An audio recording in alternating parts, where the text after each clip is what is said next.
MP पूर्व गृह मंत्री नरोत्तम मिश्रा का कांग्रेस दिग्गजों पर निशाना और कह दी बड़ी बात। एमपी के farmer home minister Narottam Mishra ने कांग्रेसियों पर जमकर तंज कसा है। नरोत्तम मिश्रा ने कहा कि इस बार का चुनाव चुनौतियों के साथ नहीं, पनौतियों के साथ है।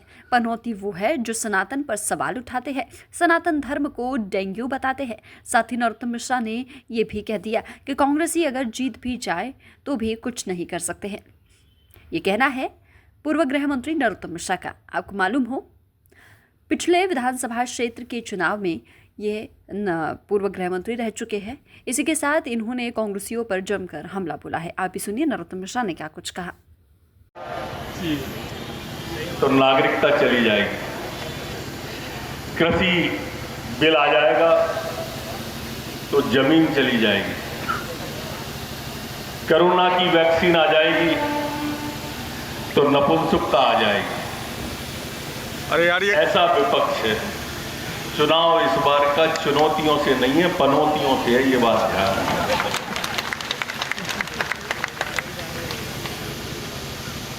अभी एक कार्यकर्ता कह रहा था कि गर्मी नहीं आ रही।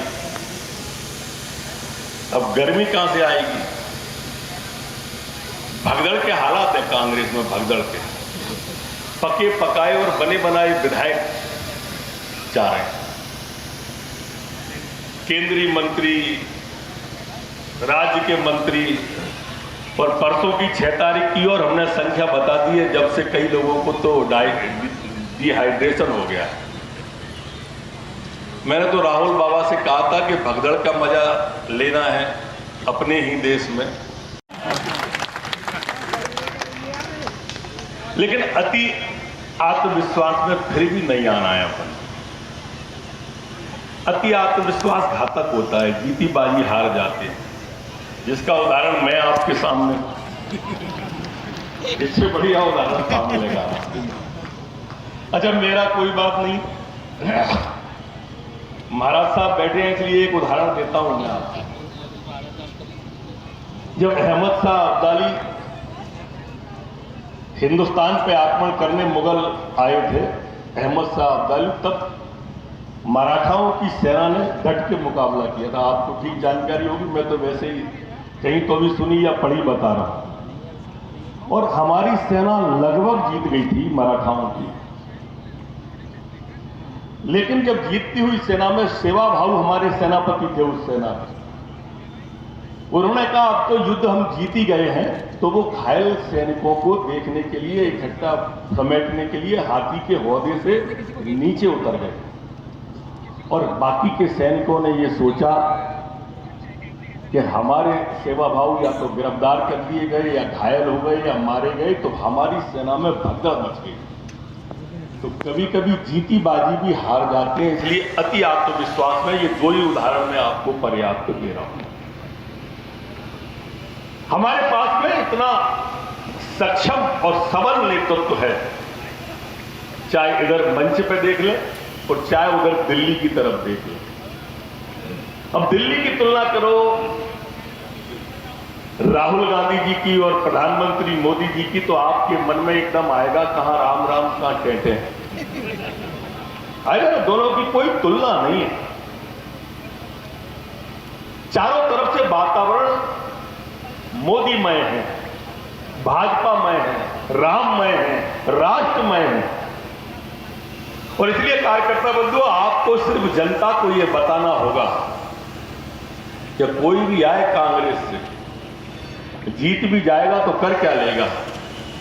ना यहां सरकार है ना वहां सरकार है, फिर वही नगर निगम में जैसी दिक्कत आ रही ना तनख्वाह बांटने, ऐसी दिक्कतें फिर आएंगी।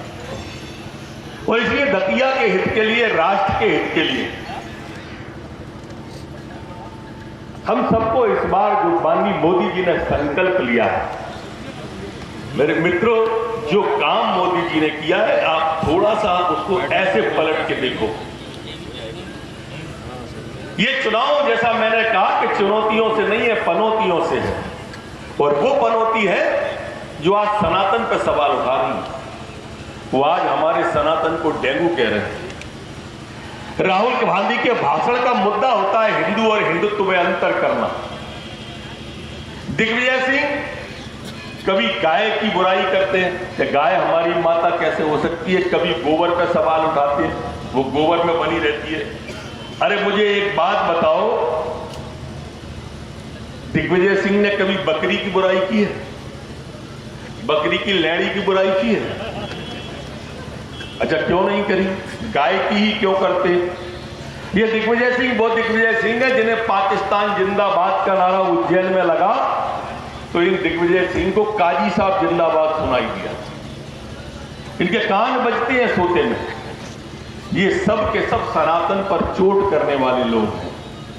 मेरे मित्रों, आपको ध्यान होगा कि जब जेएनयू में नारे लगे थे, भारत तेरे टुकड़े होंगे इंशाअल्लाह इंशाअल्लाह, भारत की बर्बादी तक जंग हमारी जारी रहेगी, अफजल हम शर्मिंदा है तेरे कातिल जिंदा है, तुम कितने अफजल मारोगे हर घर से अफजल निकलेगा।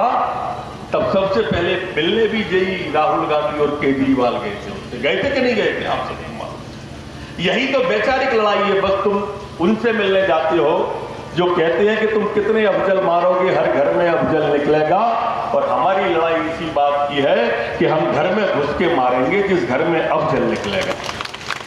इतनी सी लड़ाई। ये परिवर्तन 10 साल का किया है। 10 साल पहले जब मनमोहन सिंह और कांग्रेस की सरकार थी तो पाकिस्तान के सैनिक आते थे और हमारे देश के सैनिकों के सर काट के ले जाते थे, और उस समय के हमारे प्रधानमंत्री मनमोहन सिंह सफेद कबूतर उड़ाते थे या सफेद झंडा। पहली बार मोदी जी के आने के बाद में दुश्मन की आंखों में आंखें डाल के बात करने वाला प्रधानमंत्री इस देश को मिला। मेरे मित्रों, मनमोहन सिंह जी की सरकार में जो पाकिस्तान हमसे कश्मीर मांगता था, आज वो पाकिस्तान भीख मांग रहा है। भीख आप खुद जाके देख लो।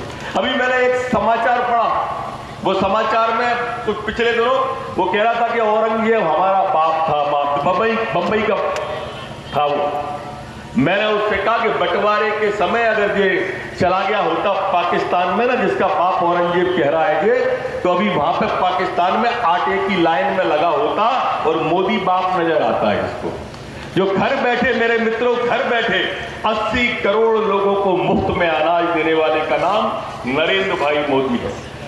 घर बैठे 4 करोड़ लोगों को पक्के मकान देने वाले व्यक्ति का नाम नरेंद्र भाई मोदी है।